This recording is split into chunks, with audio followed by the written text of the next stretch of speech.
What's up? What's going on, my good people? Welcome or welcome back to Rhonda's Real Talk, where people come for the food and they stick around for the conversation. Before we get into this food, I want to ask that you like, comment, and subscribe. All right, y'all. Today, I'm eating some chili cheese fries. And that's it. These are on the healthier side. I will say that.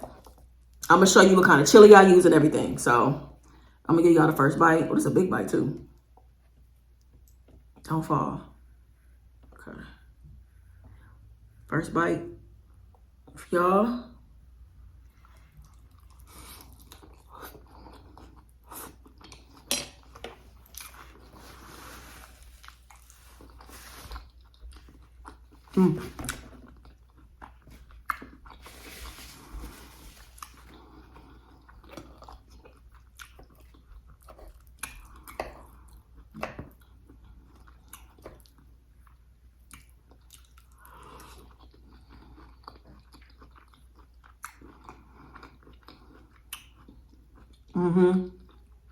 This is exactly what I needed.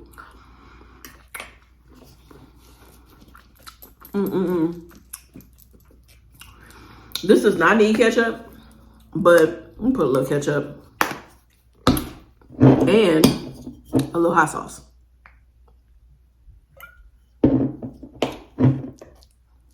Let me give y'all a bite. Okay, that's kind of big. Okay, that's too much.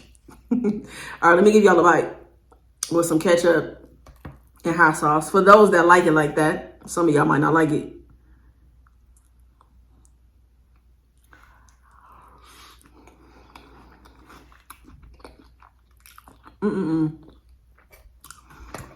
They don't need it, but you know what? It's good on there.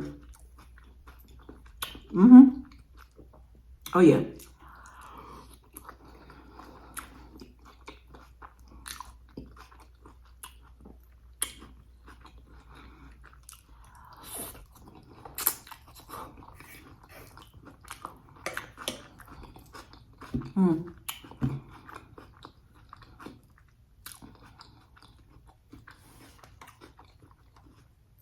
So I mentioned that these fries are on the healthier side. So I use sweet potatoes for the fries. And I use these lentils as the chili. Y'all might have seen this in the vlog, but for those that didn't, pop this in the microwave for 60 seconds, done.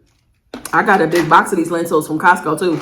That's how much I enjoy them. So I'll use it, you know, for my chili cheese fries. I'll use lentils. I'll eat it by itself. Or I'll eat it over rice. I'll eat it with veggies. Like when I don't feel like really cooking like that, it's easy.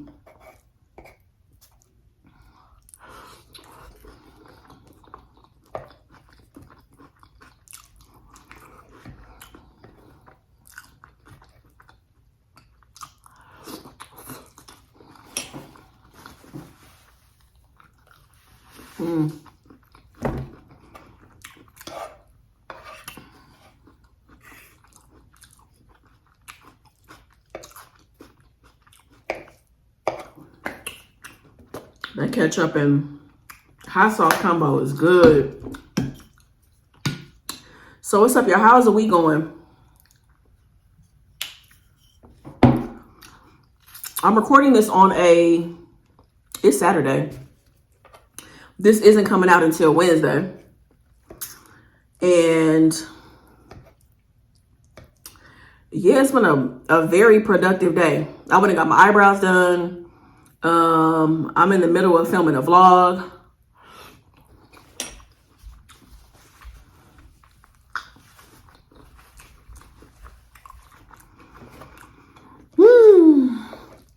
I ran some errands.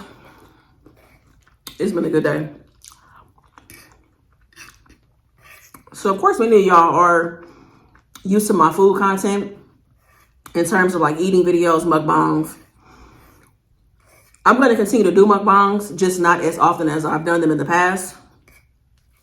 I'm going to cut it down to like one mukbang a week, but I will also be doing vlogs. So this is the ideal format that I would like to do is a vlog on Tuesday. Well, let me not even say today, but 3 videos a week. One will be a vlog, one will be a mukbang, and the third video will be some type of sit-down video of me just talking about a topic or a situation or something like that. So just switching things up a little bit.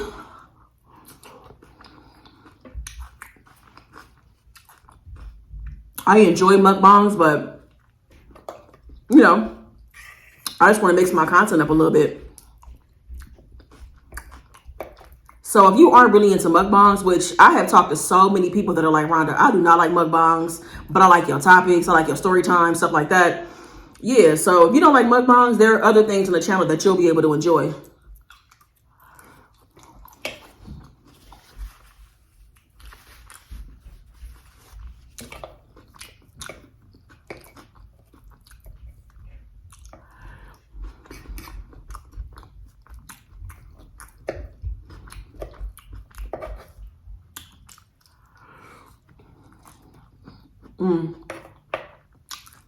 I love sweet potatoes so much.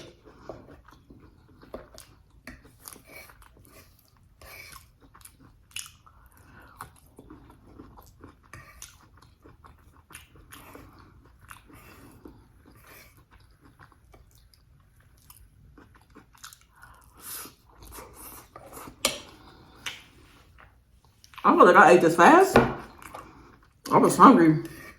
I've been over here filming, cleaning. It's been hours since I ate. So I probably ate this very fast. I'm about to get into a quick topic in just a second.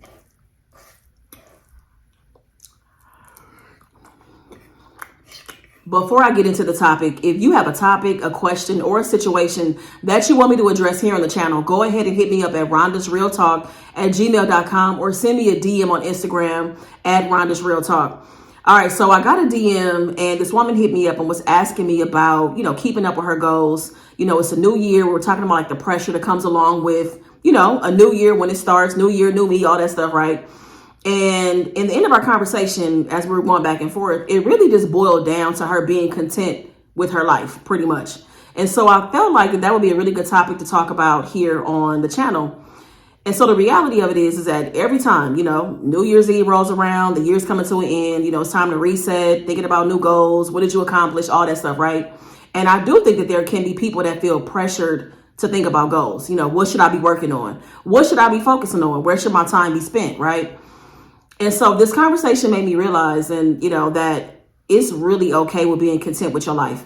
There's a lot of people that are out there, like you've made a lot of sacrifices. You gave up a lot of things to get to where you are, to live where you are, to be in the career that you're in, working from home or, working part-time because you've, clocked X amount of hours and now you're taking some time off, just not working full time. There are people out there, especially in my age group, that are in their 40s and your children are now gone. You have an empty nest. You're dealing with your children moving out, going to college, and now you're trying to, shift gears and focus on yourself and figure out who you've become now that all your time isn't dedicated to raising your children, and getting them across the finish line. So there's a lot of different things that we're experiencing at this time. And I do believe that social media can make us feel like that we have to have goals. But the reality of it is, like I said, some of y'all are already living your dream life.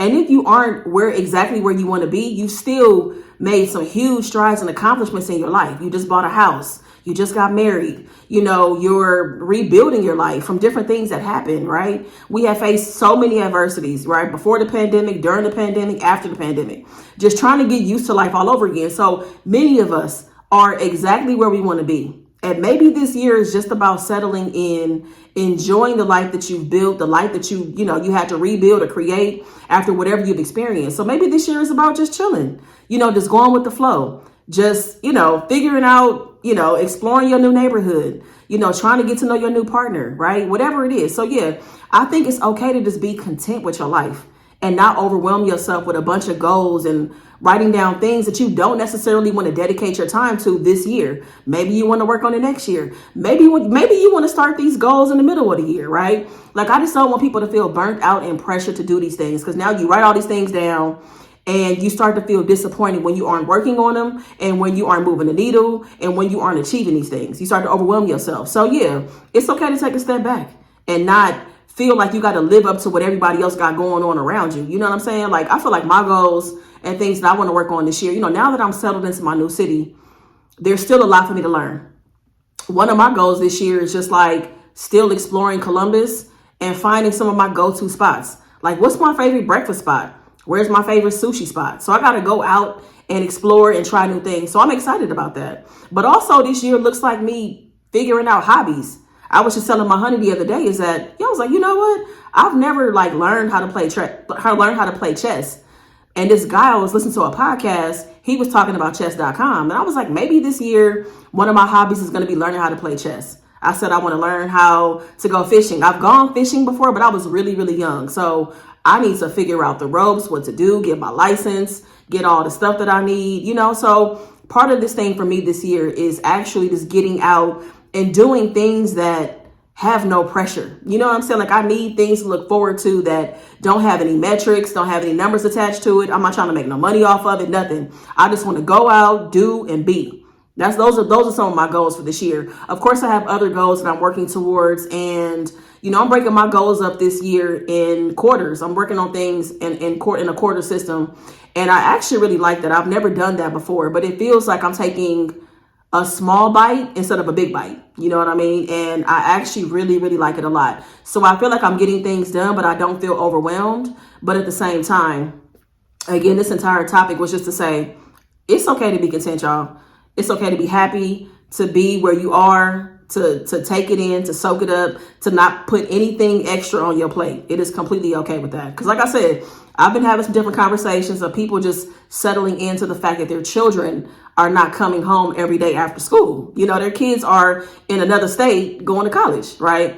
And it's like, well, damn, who am I? Like, I've been a parent for so long. And it's like, you're still a parent, obviously. But I'm just saying, like, what do you like? What do you want to enjoy? Do you want to relearn who you are? Do you want to take a class? Whatever that looks like, do it. You know what I'm saying? But like, don't put pressure on yourself to do it. And maybe it's just to sit around the house and binge watch TV. Maybe that's what you want to do. Maybe right now you are happy that your house is quiet. You are happy that you don't have to cook as much as you used to because you had to cook for your children. Maybe it's just about sitting back and just playing board games, getting back to reading.